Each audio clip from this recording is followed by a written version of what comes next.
ನಮ್ಮಲ್ಲಿರುವ ವಿಭಿನ್ನತೆ, ನಮ್ಮ ಭಾಷೆಗಳು, ನಮ್ಮ ಧರ್ಮಗಳು, ನಮ್ಮ ದೇವರುಗಳು, ನಾವು ದೇವರಿಗೆ ಹೇಗೆ ಪೂಜೆ ಮಾಡ್ತೀವಿ, ಅದು ಎಲ್ಲವೂ ಕೂಡ ವಿಭಿನ್ನತೆಯನ್ನು ಆಚರಣೆ ಮಾಡುವುದೇ ಭಾರತ. ಅಂದರೆ ಬರೀ ಸಹಿಸ್ಕೊಳ್ಳೋದಲ್ಲ. ಸಣ್ಣ ಒಂದು ಎಕ್ಸಾಂಪಲ್ ಹೇಳ್ತೀನಿ. ನಿಮ್ಮೆಲ್ಲರಿಗೂ ನಮ್ಮ ಕಾನ್ಸ್ಟಿಟ್ಯೂಷನ್ ಬಗ್ಗೆ ಗೊತ್ತಿದೆ. ಅದರಲ್ಲಿ ಪ್ರಿಯಾಂಬಲ್ ಅಂತ ಒಂದಿದೆ. ಫಸ್ಟ್ ಕಾನ್ಸ್ಟಿಟ್ಯೂಷನ್ ಹೇಗೆ ಇರಬೇಕು ಅಂತ ಹೇಳುವುದು ಪ್ರಿಯಾಂಬಲ್. ಆ ಪ್ರಿಯಾಂಬಲಲ್ಲಿ ಕಾನ್ಸ್ಟಿಟ್ಯೂಷನ್ ಬರೆದಿರುವ ಹೆಡ್ ಯಾರಂತ ತಮಗೆ ಗೊತ್ತಿದೆ. ಬಾಬಾ ಸಾಹೇಬ್ ಅಂಬೇಡ್ಕರ್ ಹೆಡ್ ಆಗಿದ್ದರು. ಬರೆಯುವಾಗ ಫಸ್ಟ್ ಟೈಮ್ ಬರೆಯುವಾಗ ಜಾತ್ಯತೀತ ಅಂದರೆ ಅಂಥ ಪದವನ್ನು ಉಪಯೋಗನೆ ಮಾಡಿಲ್ಲ. ಸೆಕ್ಯುಲರ್ ಅಂತ ಪದನೇ ಅದರಲ್ಲಿ ಇಲ್ಲ ಫಸ್ಟ್ ಪ್ರಿಯಾಂಬಲಲ್ಲಿ. ಅದು ಆಮೇಲೆ ಬಂತು. ಸೊ ಹಾಗಿದ್ದರೆ ನೆಹರು ಮತ್ತು ಅಂಬೇಡ್ಕರ್ ಎಲ್ಲ ಸೆಕ್ಯುಲರಿಸಮನ್ನು ನಂಬಲ್ವಾ? ಏನಕ್ಕೆ ಆ ಪದವನ್ನು ಅವ್ರು ಬಿಟ್ಬಿಟ್ಟಿದ್ದಾರೆ? ಅವ್ರು ಬಿಟ್ಟಿದ್ದಕ್ಕೆ ಇದೇ ಕಾರಣ. ಒಂದು ವೇಳೆ ನಾವು ಆ ಪದ ಹಾಕಿದರೆ ಈ ದೇಶದಲ್ಲಿ ಯಾವುದೇ ಜಾತಿ, ಯಾವುದೇ ಧರ್ಮ, ಇದರ ಬಗ್ಗೆ ಸರ್ಕಾರಕ್ಕೆ ಅಥವಾ ಸ್ಟೇಟಿಗೆ ಸಂಬಂಧನೇ ಇಲ್ಲ ಅಂತ ಆಗ್ಬಿಡ್ತದೆ. ಅದು ಫ್ರೆಂಚ್ ಸೆಕ್ಯುಲರಿಸಮ್ ಆ ಥರ ಇತ್ತು. ಸ್ಟೇಟಿಗೂ ಜನರ ಒಂದು ವಿಭಿನ್ನತೆಗೂ ಸಂಬಂಧ ಇಲ್ಲ, ಎಲ್ಲರೂ ಒಂದೇ ಥರ ಇರಬೇಕು ಅಂತ. ಅದಲ್ಲ ನಮ್ಮ ವಿಭಿನ್ನತೆ, ಅದಲ್ಲ ನಮ್ಮ ಜಾತೀಯತೆ. ನಮ್ಮ ಜಾತೀಯತೆ ಏನಂದರೆ ಎಲ್ಲರ ಆಚರಣೆಯನ್ನು ನಾವು ಆಚರಣೆ ಮಾಡೋದೇ ಜಾತೀಯತೆ, ನಮ್ಮ ಜಾತೀಯತೆ. ಭಾರತೀಯ, ಅದಕ್ಕೆ ಭಾರತೀಯ ಅಂತ ಹೆಸರು ಹೇಳಬಹುದು ನಾವು.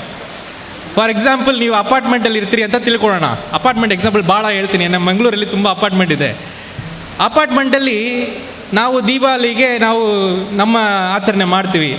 ರಂಜಾನಿಗೆ ವೆಯ್ಟ್ ಮಾಡ್ತಾ ಇರ್ತೀವಿ ನಮ್ಮ ಗೆಳೆಯರು ಯಾವಾಗ ನಮಗೆ ಬಿರಿಯಾನಿ ಕೊಡ್ತಾರೆ ಅಂತ, ಹೌದು ತಾನೆ? ಮತ್ತು ಕ್ರಿಸ್ಮಸ್ಸಿಗೆ ಯಾವಾಗ ಕೇಕ್ ಬರುತ್ತೆ ಅಂತ ನಾವು ಆಚರಣೆ ಮಾಡ್ತೀವಿ. ಯಾವಾಗ ಹಾಡು ಆಡ್ತಾರೆ, ಒಂದು ಸೆಲೆಬ್ರೇಷನ್ ಆಗಿರ್ತಲ್ಲ, ಸ್ಟಾರ್ ಹಾಕ್ತಾರಲ್ಲ, ಅದನ್ನು ನೋಡಿ ನಮಗೆ ಖುಷಿ ಆಗ್ತದೆ. ಆ ವ್ಯತ್ಯಾಸಗಳನ್ನು ಆಚರಣೆ ಮಾಡುವುದೇ ಭಾರತ. ಅಂದರೆ ಅದನ್ನು ನಾವು ಸರಿಯಾಗಿ ಅರ್ಥ ಮಾಡ್ಕೊಳ್ಬೇಕು. ನಮ್ಮಲ್ಲಿ ಒಂದು ಹುಷಾರಿಲ್ಲದೆ ಹೋದರೆ ಭಾಳ ನಮ್ಮ ಅಮ್ಮಗೆಲ್ಲ, ಅಂದರೆ ನಮ್ಮ ಫ್ಯಾಮ್ಲಿಯಲ್ಲೇ ಪೂಜೆ ಮಾಡ್ತಾರೆ.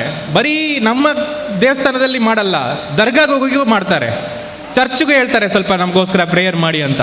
ಇದು ಭಾರತ. ನಿಮ್ಮೆಲ್ಲರ ಮನಸ್ಸಲ್ಲಿರುವ ಭಾರತ ಇದೆ. ಓಕೆ, ಇದರಲ್ಲಿ ಎರಡು ಮಾತಲ್ಲ.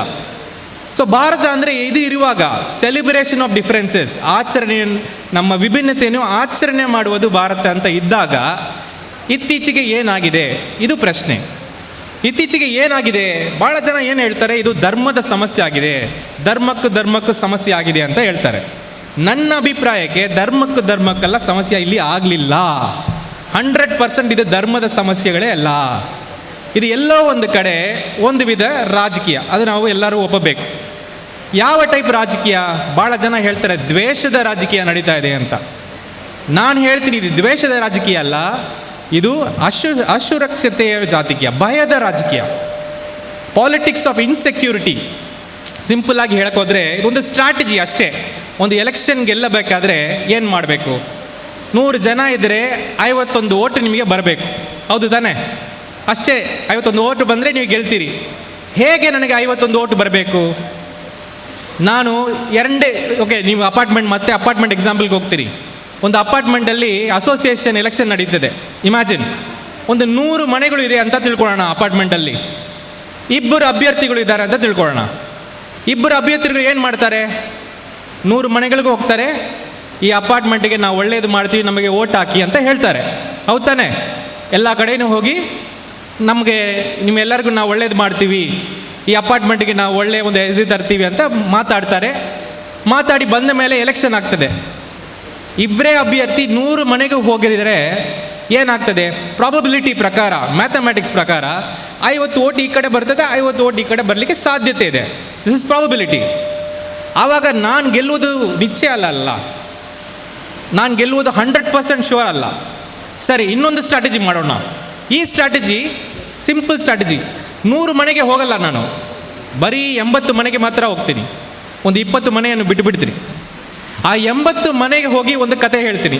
ಏನಂದರೆ, ಈ 20 ಮನೆಯವರಿದ್ದಾರಲ್ಲ, ಇವರಿಂದೇ ನಮ್ಮ ಅಪಾರ್ಟ್ಮೆಂಟಲ್ಲಿ ತುಂಬ ಸಮಸ್ಯೆ ಆಗ್ತಾ ಇದೆ, ಇವರನ್ನು ಕಂಟ್ರೋಲ್ ಮಾಡಿದರೆ ಎಲ್ಲ ಸರಿ ಆಗ್ತದೆ ಅಂತ ಒಂದು ಕತೆ ಹೇಳ್ತೀನಿ. ಅವರನ್ನು ನಂಬುವ ಥರ ನಾನು ಮಾಡ್ತೀನಿ.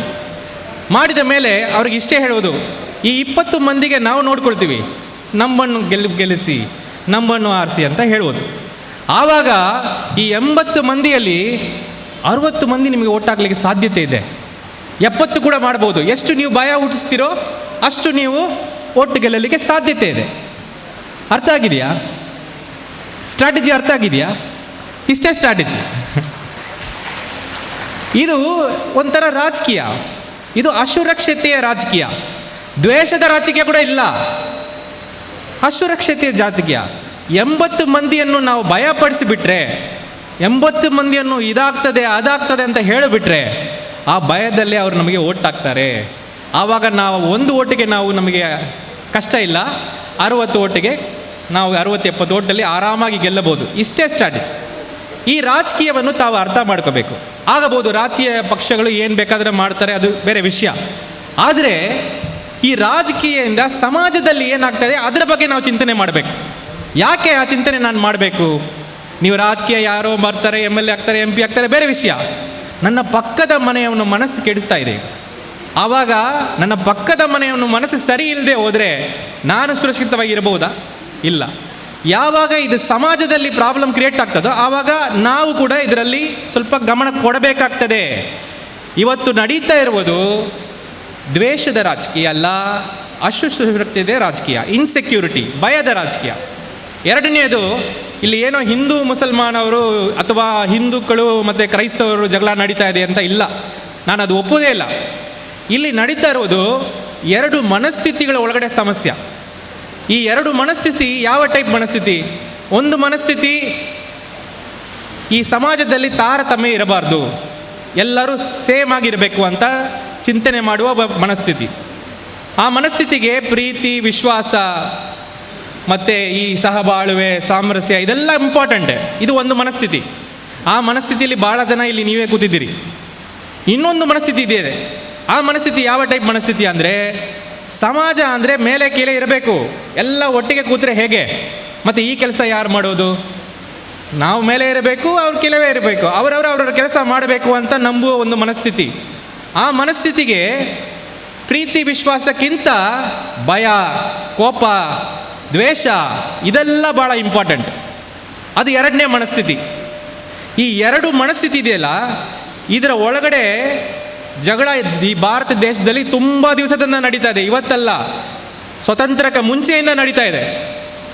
ಈ ಮನಸ್ಥಿತಿಯಲ್ಲಿ ಇರುವರು ಎಲ್ಲ ಪಾರ್ಟಿಯಲ್ಲಿ ಇದ್ದಾರೆ, ಇವರು ಇದ್ದಾರೆ, ಬ್ಯೂರೋಕ್ರಸಿಯಲ್ಲಿದ್ದಾರೆ, IAS ಆಫೀಸರ್ಗಳಾಗಿದ್ದಾರೆ. ಅಷ್ಟು ಯಾಕೆ ಹೋಗಬೇಕು? ನಿಮ್ಮ ಗೆಳೆಯರಲ್ಲೇ ಇರ್ತಾರೆ. ಕೆಲವರು ಈ ಮನಸ್ಥಿತಿಯಲ್ಲಿ ಇರ್ತಾರೆ, ಕೆಲವರು ಈ ಮನಸ್ಥಿತಿಯಲ್ಲಿ. ನೋಡಿದ್ರೆ ನಿಮಗೆ ಗೊತ್ತಾಗ್ತದೆ ಅವ್ರು ಯಾವ ಮನಸ್ಥಿತಿ ಅವರು ಅಂತ. ಈ 2 ಮನಸ್ಥಿತಿಗಳ ಒಳಗಡೆನೇ ಜಗಳ ಇಲ್ಲಿ ಭಾಳ ದಿವಸದಿಂದ ನಡೀತಾ ಇರೋದು. ನಮ್ಮ ಸ್ವತಂತ್ರ ಹೋರಾಟ ಮಾಡುವಾಗ ನಮಗೆ ಬ್ರಿಟಿಷರನ್ನು ಹೊರಗಡೆ ಕಳಿಸಬೇಕು ಅಂತ ಬರೀ 20-30% ಆ ಹೋರಾಟ ಇತ್ತು. ಉಳಿದ 70% ಹೋರಾಟ ಏನಂದರೆ ಯಾವ ಮನಸ್ಥಿತಿ ಈ ಭಾರತದಲ್ಲಿ ಗೆಲ್ಲಬೇಕು ಅಂತ. That is the main independence movement.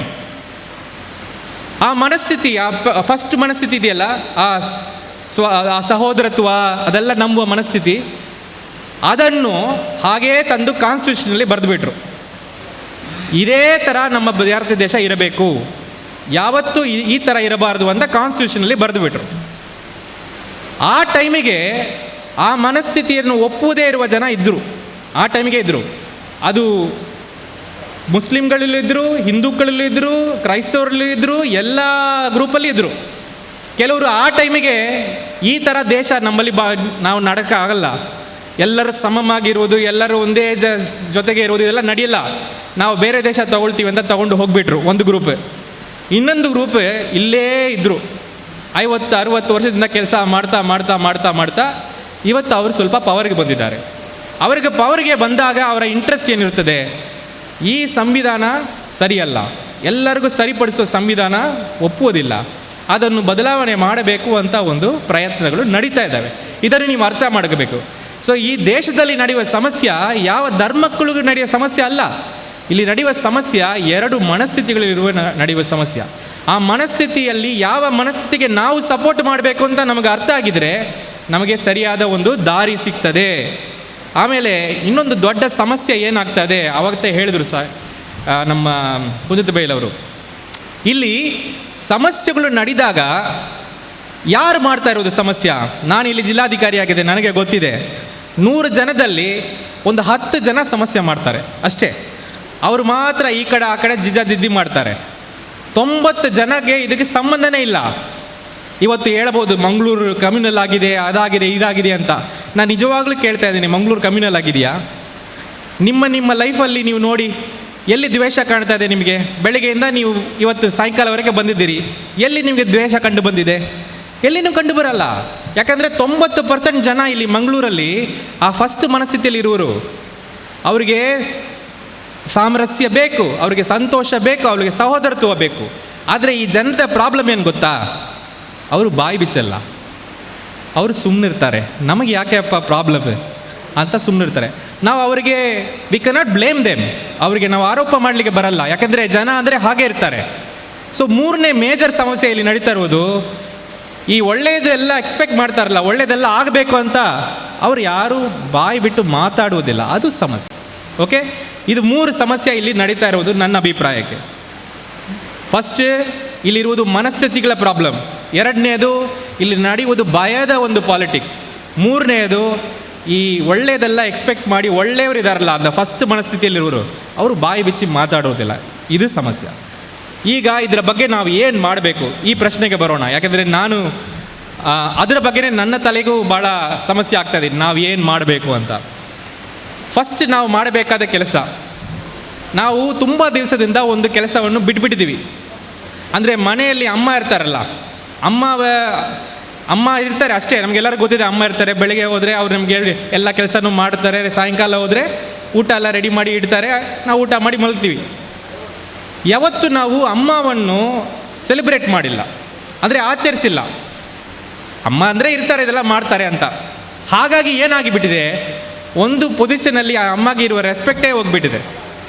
So ಆ ರೆಸ್ಪೆಕ್ಟನ್ನು ವಾಪಸ್ ತರಬೇಕಾದ್ರೆ ನಾವೇನು ಮಾಡಬೇಕು? ಅಮ್ಮವನ್ನು ಮತ್ತೆ ನಾವು ಆಚರಿಸಬೇಕು, ಅವರಿಗೆ ಸ್ಪೆಷಲ್ ಅಟೆನ್ಷನ್ ಕೊಡಬೇಕು, ಅವರಿಗೆ ಒಂದು ಸ್ಪೆಷಲ್ ಇದು ಮಾಡಬೇಕು. ಹೌದು ತಾನೆ? ಅದೇ ಥರ ಎಲ್ಲ ಒಂದು ಕಡೆ ನಾವು ನಮ್ಮ ವಿಭಿನ್ನತೆಯನ್ನು, ನಮ್ಮ ಭಾರತೀಯ ಒಂದು ಸ್ಪಿರಿಟನ್ನು ನಾವು ಆಚರಿಸಲಿಕ್ಕೆ ಮರೆತು ಬಿಟ್ಟಿದ್ದೀವಿ. ಅದು ಇರ್ತದೆ ಅಂತ ಟೇಕನ್ ಫಾರ್ ಗ್ರಾಂಟೆಡ್ ಅಂತ ಬಿಟ್ಬಿಟ್ಟಿದ್ದೀವಿ. ಆದರೆ ಅದು ಎಷ್ಟು ಯುನೀಕ್ ಐಡಿಯಾ ನೋಡಿ. ಇಡೀ ಪ್ರಪಂಚದಲ್ಲಿ ಇಷ್ಟು ಭಾಷೆಗಳು ಮಾತಾಡುವ ಒಂದು ದೇಶನೇ ಇಲ್ಲ, ಅಷ್ಟು ವಿಭಿನ್ನತೆಗಳು, ಇಷ್ಟು ದೇವರನ್ನು ಪೂಜೆ ಮಾಡುವ ದೇಶನೂ ಇಲ್ಲ. ಆದರೆ ನಾವು ಯಾವತ್ತಾದರೂ ಆಚರಣೆ ಮಾಡಿದ್ದೀವಿ ಅದನ್ನು ತಗೊಂಡು ಆಚರಣೆ ಮಾಡಿಲ್ಲ. ದೀಪಾವಳಿಗೆ ಮಾಡ್ತೀವಿ, ರಂಜಾನಿಗೆ ಮಾಡ್ತೀವಿ. ಆದರೆ ಈ ವಿಭಿನ್ನತೆಯಾಗಿ ಇಷ್ಟು ಜನ ನಾವು ಒಟ್ಟಾಗಿ ಇದ್ದೀವಲ್ಲ, ಇದನ್ನು ಕೂಡ ನಾವು ಆಚರಣೆ ಮಾಡಲಿಕ್ಕೆ ಶುರು ಮಾಡಬೇಕು. ಈ ವಿಭಿನ್ನತೆಯನ್ನು ಆಚರಣೆ ಮಾಡಬೇಕು, ಬಾಯಿ ಬಿಚ್ಚಿ ನಾವು ಮಾತಾಡಬೇಕು. ಯಾಕೆ, ಸೆಕೆಂಡ್ ಹೇಳ್ತೀನಿ, ಯಾಕೆ ಈಗ ಜನ ಮಾತಾಡ್ತಾ ಇಲ್ಲ? ಜನ ಮಾತಾಡ್ತಿದ್ದಕ್ಕೆ ಒಂದು ದೊಡ್ಡ ರೀಸನ್ ಇದೆ. ಏನು ಕಾರಣ? ಈ ಕ್ವಶ್ಚನೇ ಹೇಗೆ ನಿಮ್ಮ ಮುಂದೆ ಬಂದಿದೆ ಅಂದರೆ, ನೀವು ಹಿಂದೂ ಪರವಾಗಿದ್ದೀರಾ, ಮುಸ್ಲಿಂ ಪರವಾಗಿದ್ದೀರಾ ಅಂತ.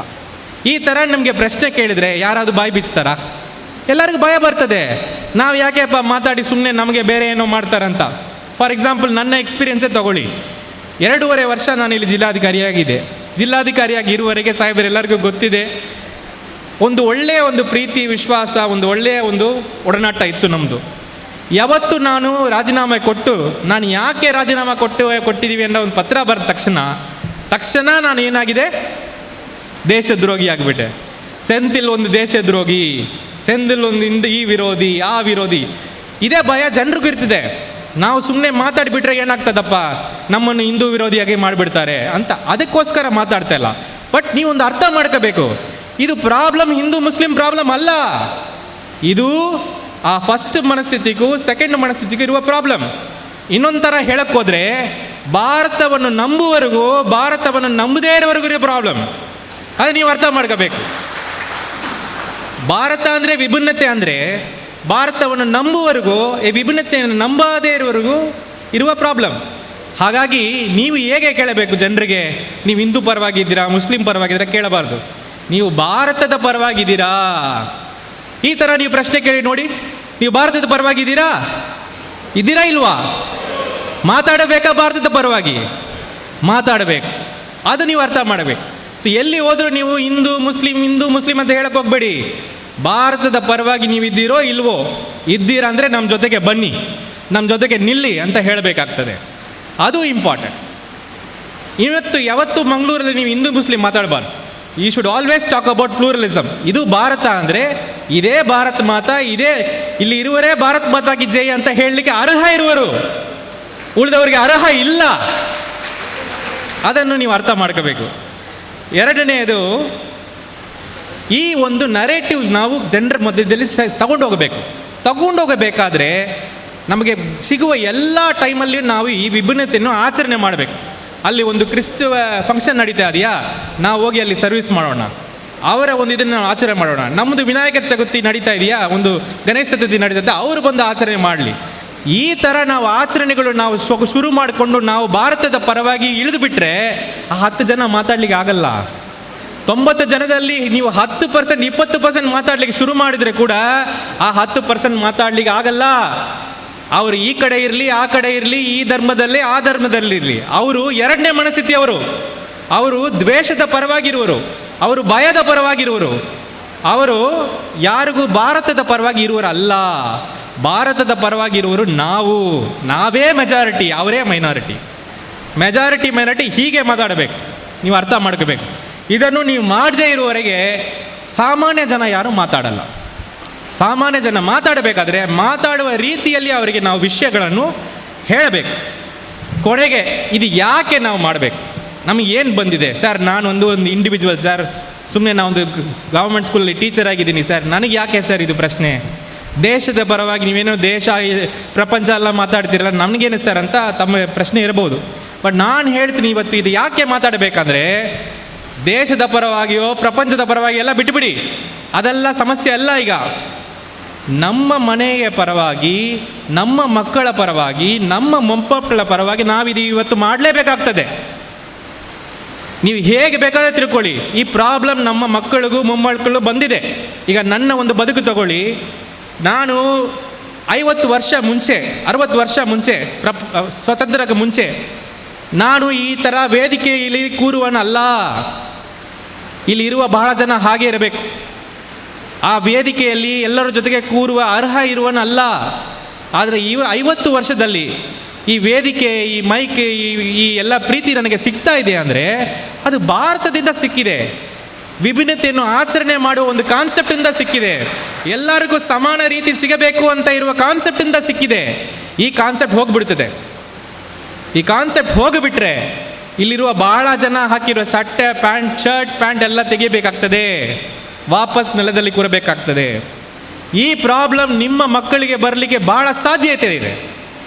ನಿಮ್ಮ ಮಕ್ಕಳಿಗೆ ನೀವು ಬದುಕಿದ ಥರ ಬದುಕಲಿಕ್ಕೆ I think it's very difficult ನಾವು. ಹಾಗಿರುವಾಗ ನಿಮ್ಮ ಮಕ್ಕಳ ಪರವಾಗಿ ನೀವು ಯೋಚನೆ ಮಾಡಬೇಕು. ಅದಕ್ಕೋಸ್ಕರ ನಾವು ಮಾಡಬೇಕು. ನೀವು ದೇಶ ಪ್ರಪಂಚ ಎಲ್ಲ ಆಮೇಲೆ ಬಿಟ್ಟುಬಿಡಿ. ನಾವು ಮಕ್ಕಳಿಗೋಸ್ಕರ ಏನು ಮಾಡ್ತೀವಿ, ಅವ್ರಿಗೆ ಎಜುಕೇಷನ್ ಕೊಡ್ತೀವಿ, ಅವರಿಗೆ ಸ್ವತ್ತು ಪತ್ತೆಲ್ಲ ಕೊಡ್ತೀವಿ. ಯಾಕೆ ಕೊಡ್ತೀವಿ? ಅವ್ರು ಚೆನ್ನಾಗಿರ್ಬೇಕಂತ. ಇದೆಲ್ಲ ಕೊಟ್ಟು ಒಂದು ಒಳ್ಳೆಯ ವಾತಾವರಣ ಕೊಡದೆ ಹೋದರೆ ಇದಕ್ಕೇನು ಉಪಯೋಗ ಇದೆಯಾ? ಈ ಪ್ರಾಪರ್ಟಿಗೇನು ಉಪಯೋಗ ಇದೆಯಾ? ಅವ್ರ ಎಜುಕೇಷನ್ಗೇನು ಉಪಯೋಗ ಇದೆಯಾ? ಸೊ ಹಾಗಿರುವಾಗ ನಮ್ಮ ಮಕ್ಕಳಿಗೋಸ್ಕರ, ನಮ್ಮ ಮೊಮ್ಮಕ್ಕಳಿಗೋಸ್ಕರ ಒಂದು ಒಳ್ಳೆಯ ವಾತಾವರಣ ಅವ್ರಿಗೆ ಸಿಗಬೇಕು. ಅಟ್ಲೀಸ್ಟ್ ನಾವು ಬದುಕಿದರ ವಾತಾವರಣ ಇರಬೇಕಾದ್ರೆ, ಪ್ರೀತಿ ವಿಶ್ವಾಸದ ವಾತಾವರಣ ಇರಬೇಕಾದ್ರೆ ನಾನಿವತ್ತು ಮಾತಾಡಬೇಕು. ನಾನು ಎಷ್ಟೇ ಸಣ್ಣವನಿರಲಿ ನಾನು ಮಾತಾಡಬೇಕು. ಸರ್ ನಾನು ಒಂದು ಇಂಡಿವಿಜುವಲ್ ಆಗಿದ್ದೀನಿ, ನಾನು ಮಾತಾಡಿ ಎಲ್ಲಿ ಸರ್ ಏನು ಮಾತಾಡೋದು, ನಾನು ರೋಡ್ಗೆ ಇಳಿಯೋಕ್ಕಾಗ್ತದ ಅಂತ ಪ್ರಶ್ನೆ ಬೇಡ, ಇಳಿಕ್ಕೆ ಅವಶ್ಯಕತೆ ಇಲ್ಲ. ನಿಮ್ಮಿಂದ ಏನಾಗ್ತದೋ ಮಾಡಿ. ನಿಮಗೆ ಒಂದು ಫೇಸ್ಬುಕ್ ಪೋಸ್ಟಿಗೆ ಒಂದು ಲೈಕ್ ಹಾಕೋಕ್ಕೆ ಬರುತ್ತಾ? ಲೈಕ್ ಹಾಕಿ. ಒಂದು ವಾಟ್ಸಪ್ಪಲ್ಲಿ ಒಂದು ಒಳ್ಳೆಯ ಸಂದೇಶವನ್ನು, ಪ್ರೀತಿಯ ಸಂದೇಶವನ್ನು ಫಾರ್ವರ್ಡ್ ಮಾಡಲಿಕ್ಕೆ ಆಗ್ತದಾ? ಮಾಡಿ. ಆದರೆ ಅವ್ರ ಜೊತೆಗೆ ಜಗಳ ಮಾಡಿಕೊಂಡು ಟೈಮ್ ವೇಸ್ಟ್ ಮಾಡಬೇಡಿ. ನೀವು ಆ 10% ಜನ ಜೊತೆಗೆ ಜಗಳ ಮಾಡ್ತಾ ಇದ್ದರೆ ನೀವು ಯಾವತ್ತೂ ಅವ್ರ ತಲೆಗೆ ನೀವು ಏನು ತುಂಬಿಸ್ಲಿಕ್ಕೆ ಆಗಲ್ಲ.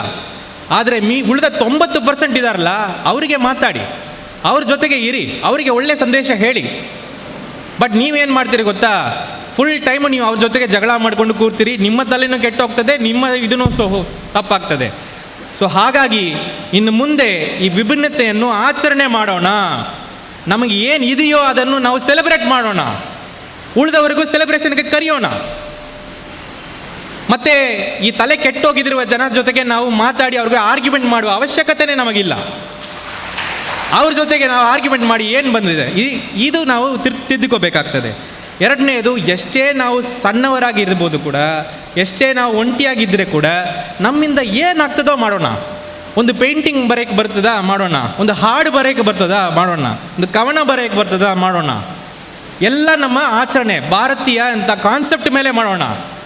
ಈ ವಿಭಿನ್ನತೆ ಎಷ್ಟು ನಮಗೆ ಭಾಳ ಇಂಪಾರ್ಟೆಂಟ್ ಅಂತ ಆ ಮಾತು ಮೇಲೆ ನಾವು ಮಾಡೋಣ. ನಿಮ್ಮಿಂದ ಏನು ಬರ್ತದೋ, ನಿಮಗೆ ಎಷ್ಟು ಲಿಮಿಟ್ ಆಗ್ತದೋ ಅಷ್ಟು ಲಿಮಿಟ್ ನೀವು ಮಾಡಿ. ಆದರೆ ಬಾಯಿ ಮುಚ್ಕೊಂಡು ಸುಮ್ಮನೆ ಮಾತ್ರ ಇರಬಾರ್ದು. ಬಾಯಿ ಮುಚ್ಕೊಂಡು ಸುಮ್ಮನಿರುವುದೇ ಬಹಳ ದೊಡ್ಡ ದೇಶದ್ರೋಹ ಈ ಟೈಮಲ್ಲಿ. ನಾನು ಹೇಳ್ತೀನಿ, ಬಾಯಿ ಮುಚ್ಕೊಂಡು ಎಲ್ಲ ನೋಡ್ತಾ ಸುಮ್ಮನಿದ್ರೆ ಆ ಬೆಂಕಿ ಎಲ್ಲಿದೆಯಲ್ಲ, ಬೆಂಕಿ ನಿಮಗೆ ಗೊತ್ತಿದೆ, ಸುತ್ತಮುತ್ತ ಆಗಿ ನಿಮ್ಮ ಮನೆಗೆ ಬರ್ತದೆ. ನಿಮ್ಮ ಮನೆಗೆ ಬರುವಾಗ ಅದು ಏನೂ ಮಾಡೋಕ್ಕಾಗಲ್ಲ. ಈ ಟೈಮಿಗೆ ನಾನು ಎಚ್.ಎಸ್. ದೊರೆಸ್ವಾಮಿ ಅವರಿಗೆ ನೆನಪು ಮಾಡಬೇಕಾಗ್ತದೆ. ಯಾಕಂದರೆ ಒಂದು ದೊಡ್ಡ ಹೋರಾಟದಲ್ಲಿ ನಾನು ಒಂದು ಸ್ಟೇಜಲ್ಲಿ, ಅವರು ಸ್ಟೇಜಲ್ಲಿ ಇದ್ದರು. ಅವರಿಗೆ 100 ವಯಸ್ಸಾಗ್ತಾ ಇದೆ. ಎಚ್.ಎಸ್. ದೊರೆಸ್ವಾಮಿ ತಮಗೆ ಗೊತ್ತಿದೆಯಾ ಅಂತ ನನಗೆ ಗೊತ್ತಿಲ್ಲ. 100 ವಯಸ್ಸಾಗ್ತಾ ಇದೆ ಅವರಿಗೆ. ಆ ಟೈಮಿಗೆ ಒಂದು 5-6 ಸಾವಿರ ಜನ ನಮ್ಮ ಮುಂದೆ ಇದ್ದರು.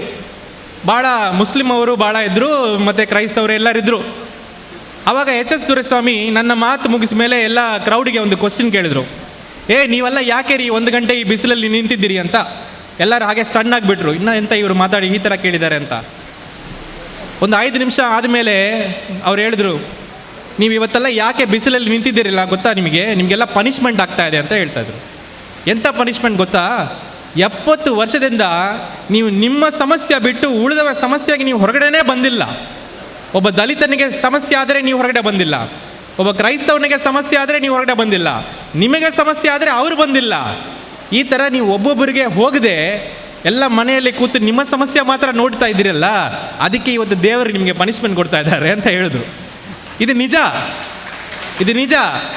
ಅವ್ರು ಹೇಳಿದ್ರು, ಈ NRC CA ಎಲ್ಲ ಈ ದೇಶದಲ್ಲಿ ಬರಲ್ಲ, ಬರ್ಕೊಳ್ಳಿ, ನಾನು 100 ವಯಸ್ಸಾಗ್ತದೆ ನಾನು ಹೇಳ್ತೀನಿ. ಆದರೆ ಇದು ಕಲಿಯಿರಿ. ಇನ್ನೊಬ್ಬನಿಗೆ ಸಮಸ್ಯೆ ಆದಾಗ ನೀವು ಹೋಗಿ ಅವನ ಜೊತೆಗೆ ನಿಲ್ರಿ. ಇದನ್ನು ನೀವು ಯಾವತ್ತು ಕಲಿಯಬೇಕು ಅಂತ ಹೇಳಿದ್ರು. ಆ ಮಾತು ನಾನು ತಮಗೂ ಹೇಳ್ತಾ ಇದ್ದೀನಿ. ನಮಗೆ ಮಾತ್ರ ಸಮಸ್ಯೆ ಇಲ್ಲ ಅಂತ ನಾವು ಸುಮ್ಮನೆ ಇರಬಾರ್ದು. ಅದು ಬರ್ತದೆ, ನಮ್ಮ ಮನೆಗೆ ಬರ್ತದೆ, ಸ್ವಲ್ಪ ಲೇಟಾಗಿ ಬರ್ತದೆ ಅಷ್ಟೇ. ಅದೆಲ್ಲ ಮುಗಿದ ಮೇಲೆ ಲೇಟಾಗಿ ನಮ್ಮ ಮನೆಗೆ ಬರ್ತದೆ. ಸೊ ಹಾಗಾಗಿ ಈ ಸುಮ್ಮನಿರೋದು ಮಾತ್ರ ಮಾಡಬೇಡ. ಏನೋ ಒಂದೇ ಈ ಐಡಿಯಾ ಆಫ್ ಇಂಡಿಯಾ, ಈ ಭಾರತ ಅಂತ ಚಿಂತನೆ ಇದೆಯಲ್ಲ, ಈ ವಿಭಿನ್ನತೆಯನ್ನು ಆಚರಣೆ ಮಾಡುವ ಚಿಂತನೆ, ಅದು ಭಾರತ. ಈ ಐಡಿಯಾ ಆಫ್ ಇಂಡಿಯಾ ಮೇಲೆ ಆಚರಣೆ ಮಾಡೋಣ, ಕಾರ್ಯಕ್ರಮಗಳು ಮಾಡೋಣ, ಕರೆಯೋಣ ಎಲ್ಲರಿಗೂ. ಎಷ್ಟು ಜನ ಬರ್ತಾರೆ ನೋಡೋಣ. ನಾನು 100% ಹೇಳ್ತೀನಿ, ಈ ಅರ್ಧ ಎಲ್ಲ ಪೂರ್ತಿ ಮಂಗಳೂರು ನಿಮ್ಮ ಜೊತೆಗೆ ನಿಲ್ಲುತ್ತೆ. 100% ನಾನು ಹೇಳ್ತೀನಿ. ಮೊನ್ನೆ ಉಡುಪಿಯಲ್ಲಿ ಮಾಡಿದ್ದೀವಿ. ಎಷ್ಟು ಜನ ಬಂದಿದ್ದಾರೆ ಕೇಳಿ? 10,000 ಜನಕ್ಕೆ ಮೇಲೆ ಮೆರವಣಿಗೆಯಲ್ಲಿ ಬಂದಿದ್ದಾರೆ. ಆವಾಗ ನಮಗೆ ಗೊತ್ತಾಗ್ತದೆ.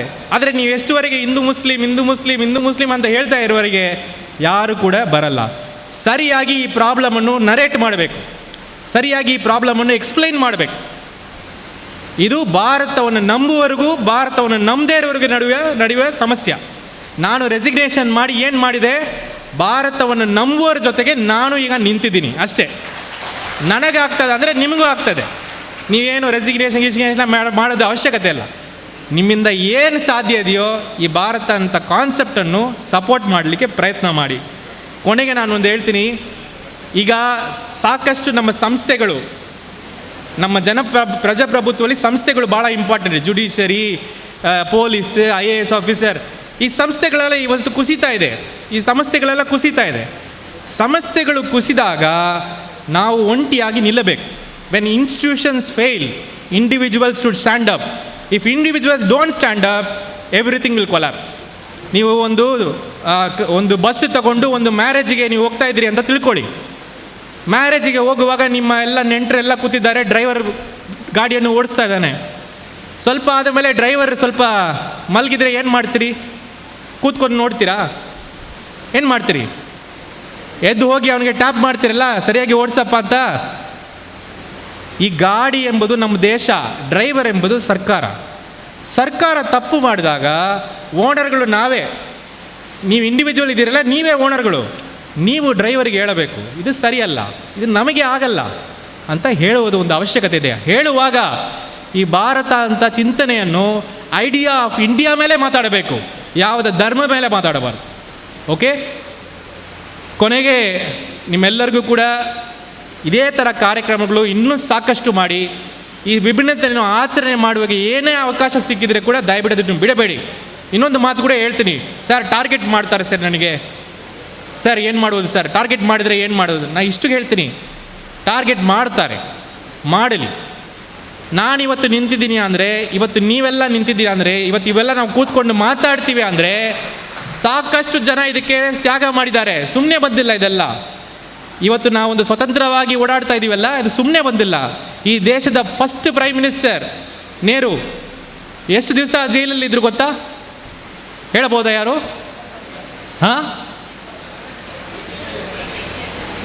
11 years he was in prison. ಇವತ್ತು ನಮ್ಮಲ್ಲಿ ಯಾರು ಒಬ್ಬರು ಒಳಗಡೆ ಒಂದು ದಿವಸ ಒಳಗಡೆ ಹೋಗಲಿಕ್ಕೆ ರೆಡಿ ಇದ್ದೀವಾ? ಆದರೆ 11 ವರ್ಷ ಒಬ್ಬ ಮನುಷ್ಯ ಜೈಲಲ್ಲಿ ಇದ್ದ ಮೇಲೆ ನಮಗೆ ಇದು ಸ್ವತಂತ್ರ ಸಿಕ್ಕಿದೆ, ಇದೆಲ್ಲ ಸಿಕ್ಕಿದೆ. ಈಗ ನಮ್ಮ ಮಕ್ಕಳಿಗೆ ನಾವು ಏನು ಕೊಡಬೇಕಾದ್ರೆ, ಆ ವಾತಾವರಣ ನಾವು ಕೊಡಬೇಕಾದ್ರೆ ನಾವು ಕೂಡ ಸ್ವಲ್ಪ ಸ್ಯಾಕ್ರಿಫೈಸ್ ಮಾಡಬೇಕಾಗ್ತದೆ. ಅದು ಏನೇ ಆಗಲಿ ನೋಡ್ಬಿಡೋಣ, ಒಟ್ಟಿಗೆ ನೋಡೋಣ ಎಲ್ಲರೂ ಕೂಡ. ಆದರೆ ನಮ್ಮ ಒಂದು ಮಾತು ಬಾಯಿ ಬಿಚ್ಚಬೇಕು, ನಾವು ಮಾತಾಡಬೇಕು. ಈ ಐಡಿಯಾ ಆಫ್ ಇಂಡಿಯಾವನ್ನು, ಭಾರತ ಅಂತ ಚಿಂತನೆಯನ್ನು ನಾವು ಆಚರಿಸಬೇಕು ಅಂತ ನಿಮಗೆ ಮತ್ತೆ ವಿನಂತಿ ಮಾಡಿ ನನ್ನ ಇದು ಮಾತಿಗೆ ಆರಂಭಿಸಿದೆ. Thank you.